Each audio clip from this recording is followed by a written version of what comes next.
കഴിഞ്ഞ ദിവസം pressure footer changing ടൂളിൻ്റെ video ചെയ്ത സമയത്ത് ഞാൻ മെഷീനിൽ നിന്ന് ഊരി വെച്ചിട്ടുള്ള പ്രഷർ ഫൂട്ടർ ഏതാണെന്ന് ഒരുപാട് പേര് എനിക്ക് മെസ്സേജ് അയച്ചിട്ടൊക്കെ ചോദിച്ചിട്ടുണ്ടായിരുന്നു.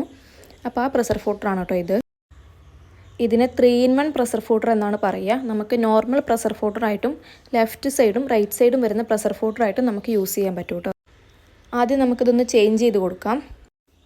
പിന്നെ നിങ്ങൾ ആദ്യമേ ലെഫ്റ്റ് സൈഡും റൈറ്റ് സൈഡും വരുന്ന പ്രഷർ ഫൂട്ടറുകൾ വാങ്ങിയവരാണെങ്കിൽ പിന്നെ അത് വാങ്ങേണ്ട ആവശ്യമില്ല എന്നാണ് എനിക്ക് തോന്നുന്നത്. കാരണം രണ്ടിലും ഒരേ യൂസ് തന്നെയാണ് വരുന്നത്. ഈ പ്രഷർ ഫൂട്ടറുകൾ കയ്യിലുള്ളവരാണെങ്കിൽ ഇത് വാങ്ങേണ്ട കാര്യമില്ല കേട്ടോ. ഇത് നമ്മൾ അഡ്ജസ്റ്റ് ചെയ്യുന്നത് ഈ സ്ക്രൂവിലാണ്. ഈ സ്ക്രൂ ലൂസാക്കി കൊടുത്ത് നമുക്ക് ലെഫ്റ്റിലേക്കും റൈറ്റിലേക്കും അതിങ്ങനെ നമുക്ക് മൂവ് ചെയ്യാൻ സാധിക്കും. അപ്പോൾ നമുക്ക് ഏത് സൈഡാണോ ആവശ്യം ആ സൈഡിലോട്ട് മൂവ് ചെയ്തിട്ട് സ്ക്രൂ ജസ്റ്റ് ഒന്ന് ടൈറ്റ് ചെയ്ത് കൊടുത്താൽ മതിയാവും. ഇതുപോലൊന്ന് ഹാൻഡ് ടൈറ്റ് ചെയ്തിട്ട് യൂസ് ചെയ്യാം.